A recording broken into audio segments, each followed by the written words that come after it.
En douceur et sans heurts, la filière canne réunionnaise entame sa révolution culturelle. Ou comment réduire encore davantage l'utilisation d'herbicides de synthèse dans les champs. Contrairement aux idées reçues, la culture de la canne en conventionnel, c'est la culture qui consomme le moins de pesticides après les prairies. Donc on n'utilise pas d'insecticides, on n'utilise pas de fongicides, on n'utilise que des herbicides. Et comme on en a très peu, finalement on n'en utilise pas beaucoup. Donc le problème c'est qu'on doit aller encore plus loin dans cette réduction-là et essayer de trouver des alternatives, des méthodes complémentaires à ces produits qui nous restent. Informer les producteurs canniers sur les pratiques alternatives aux herbicides chimiques, c'est l'un des objectifs de ces journées techniques organisées récemment par le RITACAN, le réseau d'innovation et de transfert agricole.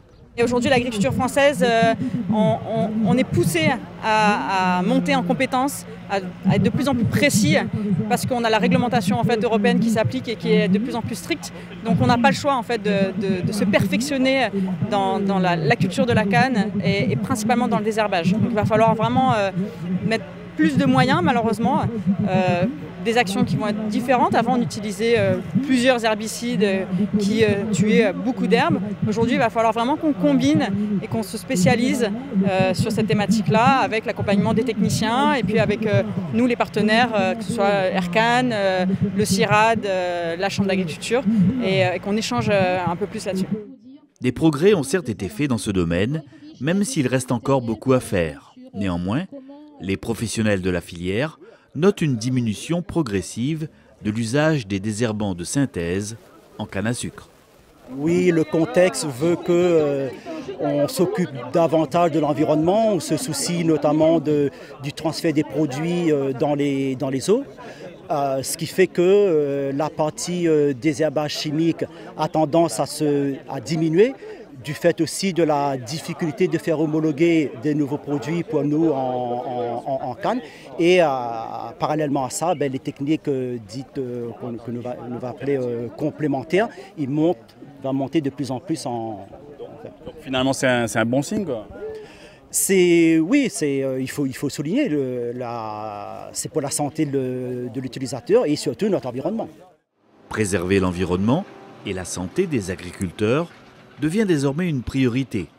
Et le retour en force du désherbage mécanisé est également l'une des solutions proposées aux planteurs.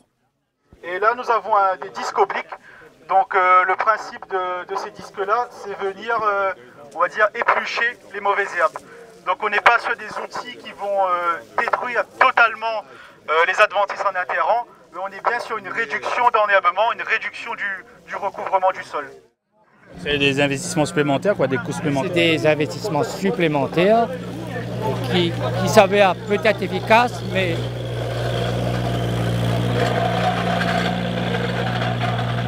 très efficaces vu le contexte de l'agriculture aujourd'hui. Je ne sais pas si ça va pouvoir se faire au niveau des petits agriculteurs. Comme il disait avec vous, c'est plus il veut vivre de l'agriculture et pas en mourir. Donc pour moi, l'utilisation des pesticides, etc., plus nous gagnons réduire ça, mieux il est. Maintenant, il faut trouver des méthodes alternatives. De toute façon, nous est confrontés à ça. Aujourd'hui, il faut trouver des solutions et avancer dans ce sens. Maintenant, c'est une question de volonté et travailler sur le problème et m'y pense arriver. Quand on regarde en Inde, on a beaucoup d'outils sur les microtracteurs, etc., qui permettent d'arriver à là.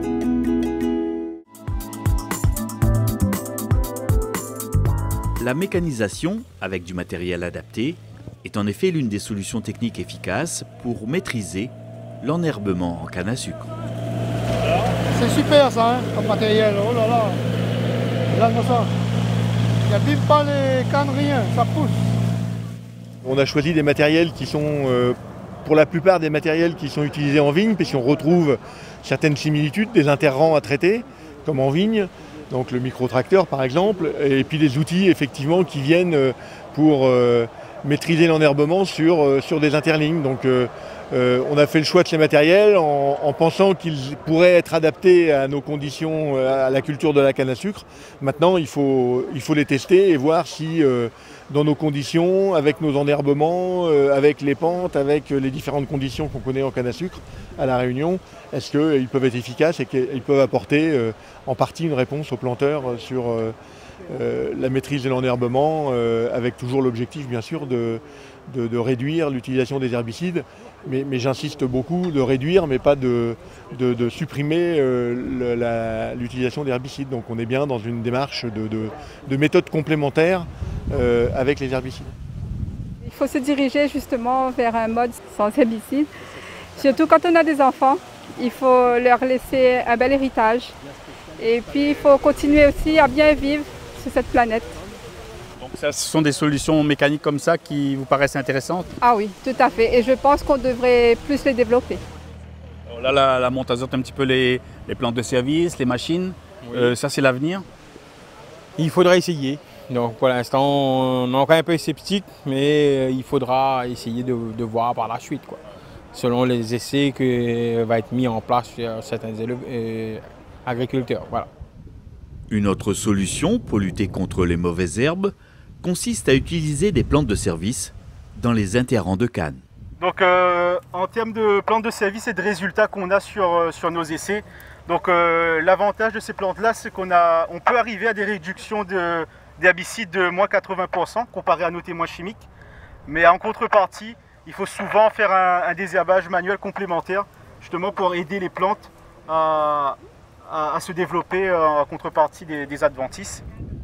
Je pense que c'est un système qui a de l'avenir. On a de moins en moins de désherbants, donc il faut qu'on trouve des solutions alternatives, ça c'est sûr. Alors, même si effectivement ça demande de modifier ces techniques, ces pratiques culturelles, quoi, hein, ça demande beaucoup de...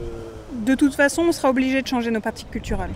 Aujourd'hui, on se repose beaucoup sur les traitements chimiques. On sera forcément obligé de passer sur plus de traitements mécaniques potentiellement, des plantes de service. Et c'est pour ça que ces journées-là sont intéressantes. C'est essayer de faire germer des idées, c'est le cas de le dire, des bonnes idées, pour trouver des solutions et des techniques culturelles, des nouvelles techniques culturelles qui soient adaptées à notre contexte à La Réunion. En tout cas, on peut dire que la filière d'une manière générale se prépare à ces évolutions. Oui, voilà, enfin, la fin et la suppression des herbicides, c'est vraiment une grosse étape pour toutes les cultures, pas que la canne. On essaie de s'y préparer au mieux pour pouvoir anticiper et passer de manière plus sereine cette période-là. Donc c'est tout l'idée de ce type de journée-là, donc c'est vraiment démontrer aux planteurs et montrer et démontrer aux planteurs qu'on a des techniques aujourd'hui qui fonctionnent, qui ont fait leurs preuves. Elles ne sont peut-être pas toutes forcément aussi efficaces qu'un produit chimique, mais quand demain il n'y en aura plus, il faudra se rabattre avec ce qui marche et ce qu'on connaît, ce qu'on sait faire.